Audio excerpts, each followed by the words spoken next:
Hello viewers, আসসালামু আলাইকুম। Welcome to my new video. আজকে আমি শেয়ার করব আস্ত মুরগির রোস্টের রেসিপি। তার জন্য আমি এখানে একটি আস্ত মুরগি নিয়ে নিলাম। আস্ত মুরগিটাকে খুব ভালোভাবে পরিষ্কার করে নিলাম। তারপর আজকে আমি যেটাতে তৈরি করবো সেটা হচ্ছে রাঁধুনির রোস্ট মশলা। রাঁধুনির রোস্ট মশলা, টমেটোর সস লাগবে, পেঁয়াজ কুচি লাগবে, বাদাম বাটা লাগবে, টক দই লাগবে এবং সামান্য পরিমাণে পেঁয়াজ ব্লেন্ডার করা লাগবে। তারপর আমি এখানে মুরগিটাকে একটু লবণ দিয়ে এবং একটু হলুদ দিয়ে ভালোভাবে মিশিয়ে নিচ্ছি। এটাকে খুব ভালোভাবে মিশিয়ে নেওয়ার চেষ্টা করবেন, এতে করে আস্ত মুরগিটা খুব ভালোভাবে মিশে যাবে। তারপর এটাকে 10 মিনিটের জন্য রেস্টে রাখতে পারেন, নাও রাখতে পারেন। তারপর আমি একটি ফ্রাই প্যানে সামান্য পরিমাণে তেল দিয়ে দিলাম। দিয়ে তারপর তেলটা গরম হওয়ার পর আমি মুরগিটা অ্যাড করে দিলাম। মুরগিটা দিয়ে আমি মুরগিটাকে খুব ভালোভাবে একটু ফ্রাই করে নেওয়ার চেষ্টা করবেন, যাতে শক্ত না হয়ে যায় সেদিকে খেয়াল রাখবেন। তারপর আমি একটি পাত্রের মধ্যে এলাচ, তেজপাতা, দারুচিনি এবং সামান্য পরিমাণে পেঁয়াজ কুচি অ্যাড করে দিলাম।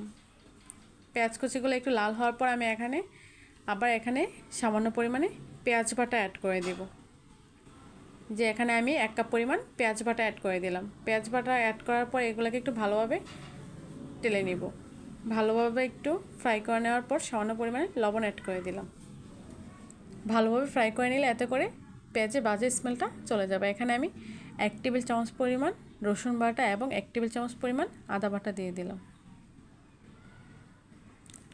আদা, রসুন এবং পেঁয়াজটাকে আমি খুব ভালোভাবে এখন একটু মিশিয়ে নিব।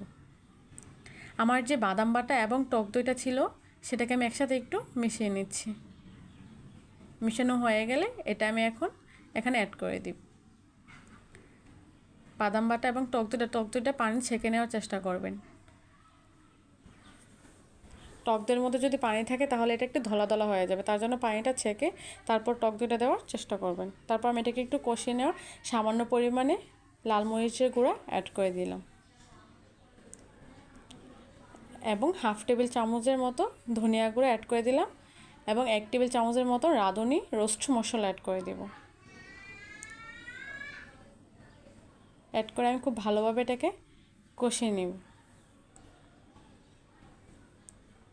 তারপর এখানে আমি 1 টেবিল চামচের মতো টমেটোর সস দিয়ে দিলাম। সব কিছু দিয়ে আমি এটাকে খুব ভালোভাবে 3 থেকে 5 মিনিট কষিয়ে নেব।